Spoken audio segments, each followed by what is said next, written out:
आता लवकरच ताटातूट होईल रे आपली.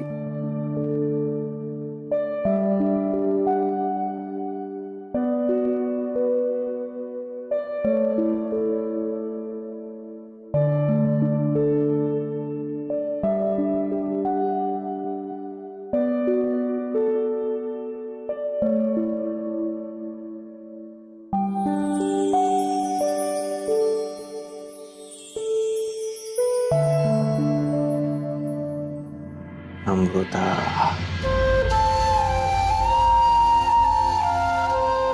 न पाहताच ओळखलंस मला, फक्त स्पर्शाने.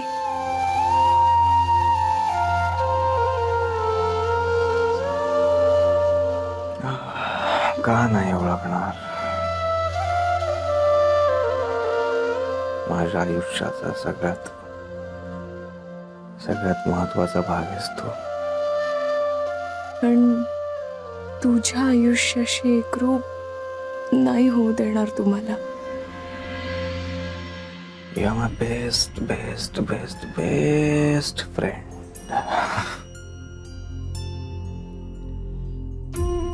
आयुष्यात कधी वाटलंच नव्हतं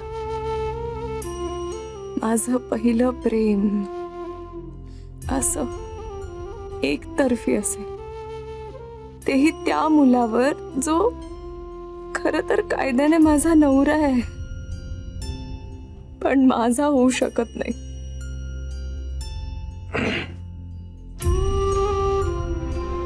एवढा विचार नसतो करायचा.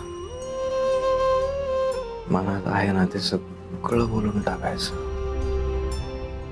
बोल. इतकं सोपं असतं का रे मनातलं बोलणं? म्हणजे मनात काहीतरी आहे. म्हणजे तुला हॉस्पिटल मधून डिस्चार्ज मिळाला ना की मला तुझ्या आयुष्यातून डिस्चार्ज मिळेल. मी कायमची निघून जाईन तुझ्या आयुष्यात. काय? चल काहीतरी चेष्टा करतेस ना? चेष्टा नाहीये. कियाराला मी शब्द दिलाय. काय शब्द दिलायस? तू इथून जाताना कियारा तुझ्या बरोबर असेल आणि तुम्ही तुमचं नवं आयुष्य सुरू करा. मी निघून जाईन कायमची.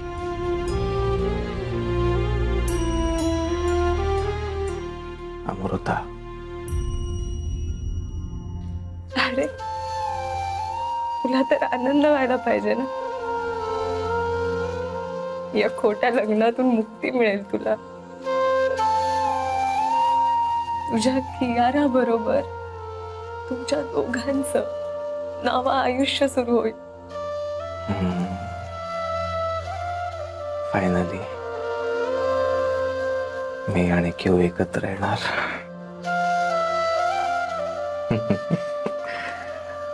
थँक्स. Good decision.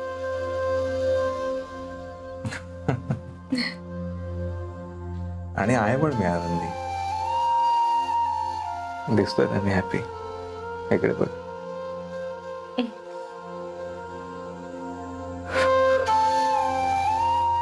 पण मला हॅपीनेस जाणवतच नाहीये.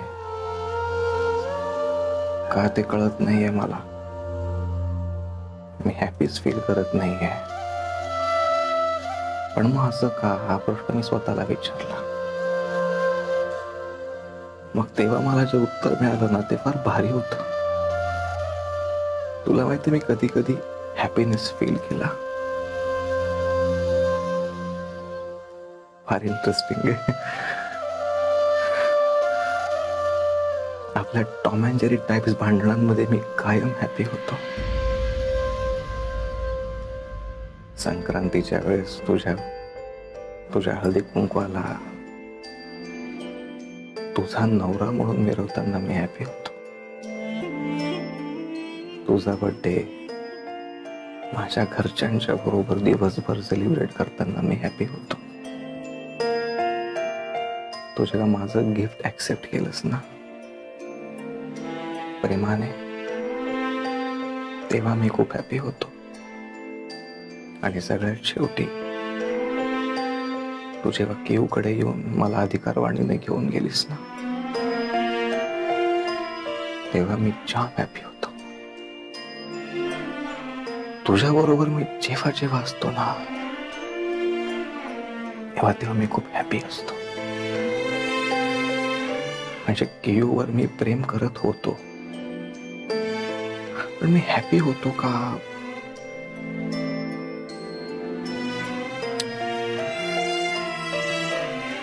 तुझ्या बरोबर असलो की मी हॅपी असतो. म्हणून मी ठरवलंय की मला कायम हॅपी राहायचंय. आणि म्हणून मी माझं सगळं आयुष्य तुझ्या बरोबर जगणार आहे. मी हॅपी काय माहिती, कारण मला कळलंय की तू माझ्यावर खूप प्रेम करतेस, है ना? आणि आता तू पण हॅपी हो, कारण तुला माहिती आहे माझं पण तुझ्यावर खूप प्रेम आहे.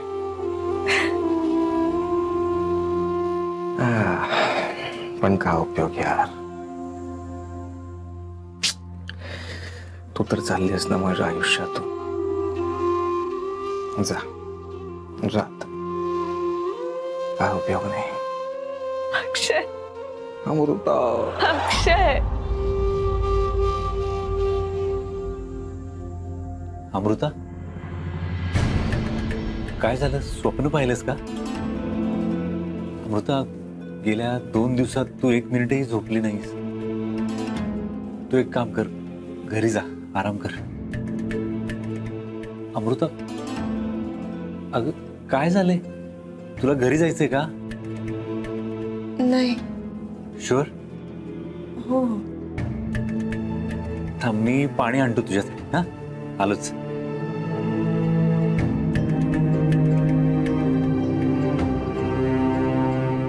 हे स्वप्न नसतं तर किती बरं झालं असतं.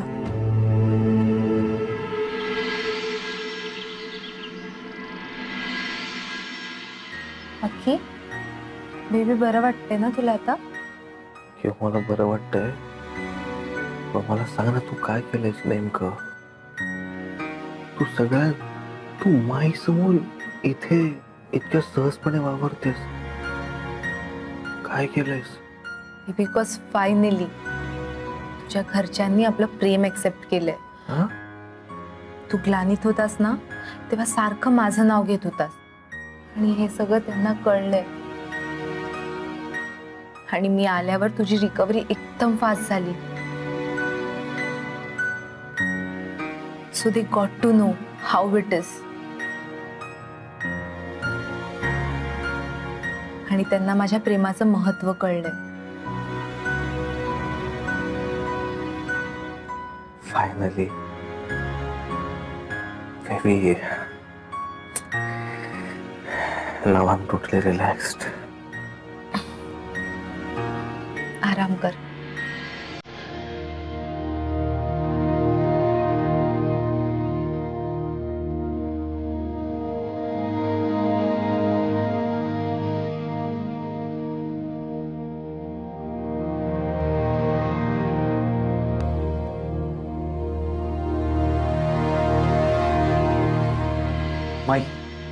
माई गुड न्यूज आहे. काय? माई डॉक्टरांनी सांगितलंय आपण अक्षयला घरी घेऊन जाऊ शकतो. खरंच? हा. लाख लाख उपकार आहेत रे बाबा तुझे. माई, मी बाकीच्या फॉर्मॅलिटीज पूर्ण करतो. हो. अमृता, मी डॉक्टरांना भेटून येते. आलेच.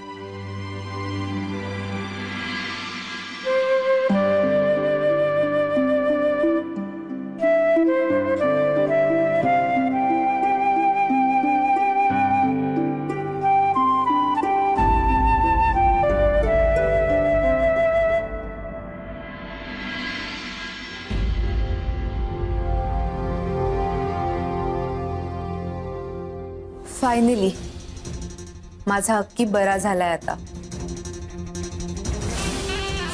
याचा अर्थ कळतो ना तुला Amruta?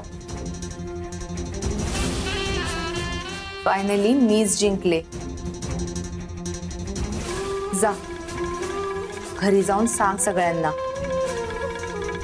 The queen is coming home. स्वागताची तयारी करा. ज्या घरातून मला हात धरून बाहेर काढलं होतं त्याच घरात मला मानानं आणावं लागेल. रेड कार्पेट वरून एंट्री होईल माझी. You got it?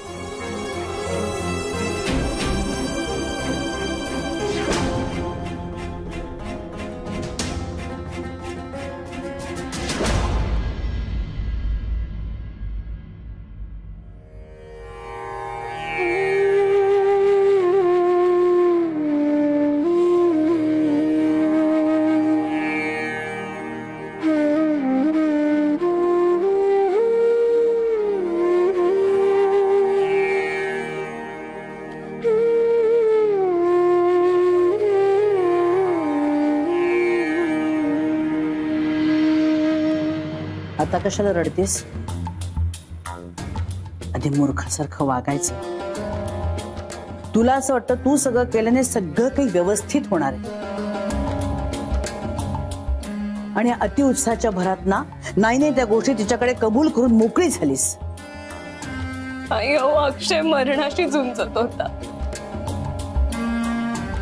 आणि डॉक्टरांनी पण सांगितलेलं की क्यूला बोलवून आणा, म्हणून मी गेले तिला आणायला. आणि तिने जी कोणती अट घातली ना मी केली मान्य. तिच्यासाठी ती वेळ बार्गेनिंगची होती, पण माझ्यासाठी अक्षयचा जीव महत्वाचा होता तेव्हा. प्लीज रागावू नका ना. जर त्या क्षणी मी हे केलं नसतं तर.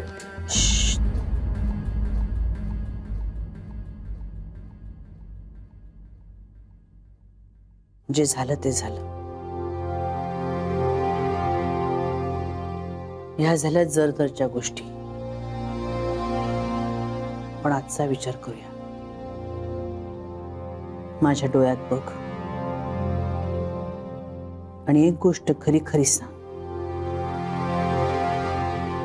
सांगशील? कोणती? माझ्या अक्षयवर प्रेम करतेस?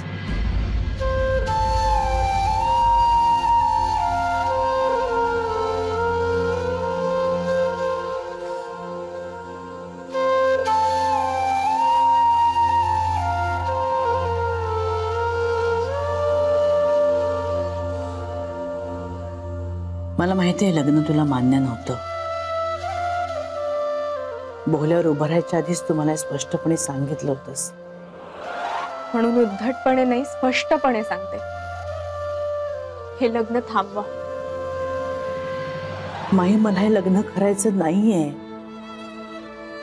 असं काकूही तिने सांगणारी अमृता आज मात्र न बोलता मला बरंच काही सांगते. मला हे लग्न टिकवायचंय.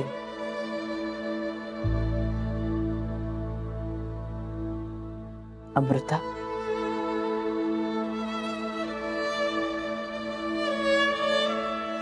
गेल्या काही दिवसात तुझ्यात विलक्षण बदल घडतोय, आणि हा बदल अक्षयला जरी कळला नसला ना तरी माझ्या अनुभवी नजरेतून नाहीच पिऊ शकत.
फक्त एक गोष्ट लक्षात ठेवायची,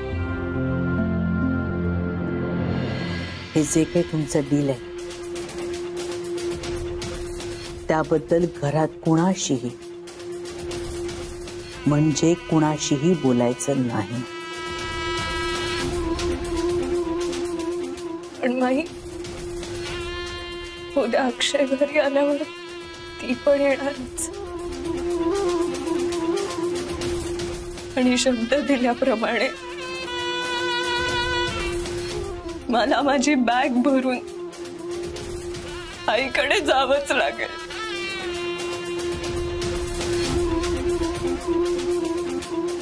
उद्या ना?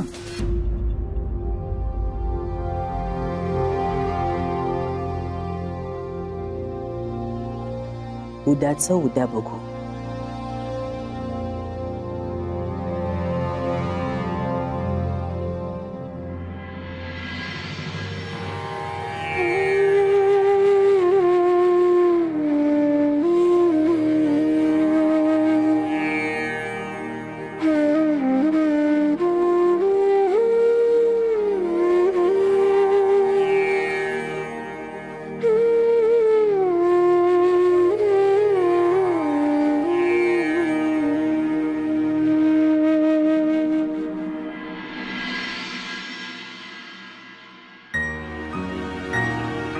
नमस्कार आणि धन्यवाद भेट दिल्याबद्दल. धन्यवाद. तुम्ही माझा आणि माझ्या मुलीचा अत्यंत वाईट पद्धतीने वारंवार अपमान केला, पण मी ते स्त्री दाक्षिण्यही विसरलो नाही. बोला, काय बोलायचंय तुम्हाला? जे झालं ते झालं, चूकच झाली. अहो पण हिरा हा आधी कोळसाच असतो ना. आम्ही नाही, पण आमच्या अक्षयने मात्र अचूक पारख केली होती आणि तरीही आम्ही अमृताशी त्याचं लग्न लावून दिलं. पण आम्हाला असं वाटलं होतं की काही दिवस गेल्यानंतर सगळं काही सुरळीत होईल, पण तसं झालं नाही.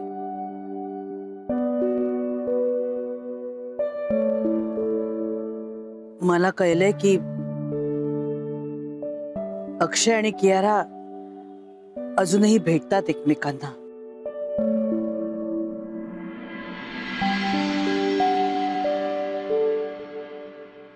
आणि अजूनही त्या दोघांना एकमेकांबरोबर संसार करण्याची इच्छा आहे.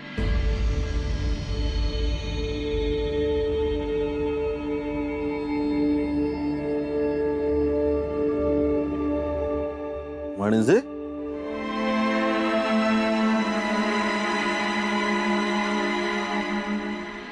आता गोष्टी तुमच्या आणि आमच्या हाताबाहेर चालल्यात. तेव्हा मला असं वाटतं की आपण आपल्या निर्णयांचा, आपल्या वागण्याचा पुन्हा एकदा विचार करायला हवा. आता यापुढे आपण आपले हट्ट त्यांच्यावर लादायचे की त्यांच्या प्रेमापुढे झुकून त्यांचं ऐकायचं, हे आपण एकदा ठरवायला हवं.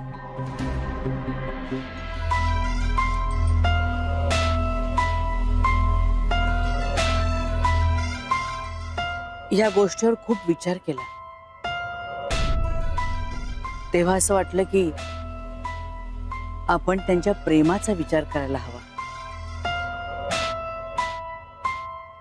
आपण एवढा विरोध करूनही ती दोघं मात्र त्यांच्या निर्णयावर ठाम आहेत. आणि कियाराचं तर मला खूपच कौतुक वाटलं.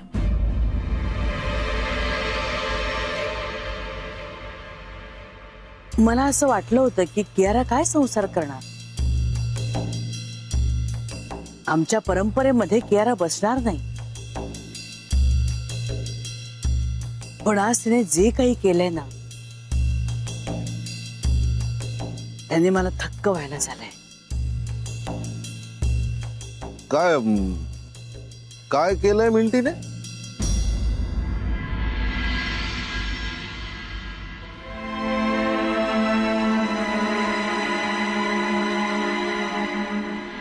या अपघातामध्ये अक्षयच्या पायातली ताकद गेलीये.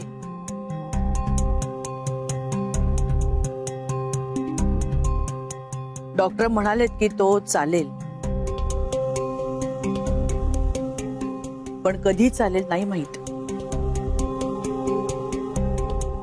अशा वेळी दुसरी कोणी मुलगी असती ना तर अक्षयला सोडून निघून गेली असती,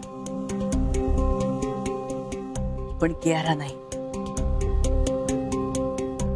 खरंच तिचं कौतुक करावं तेवढं कमी आहे. असं असूनही तिला अख्खं आयुष्य आमच्या अक्षय बरोबर काढायचं.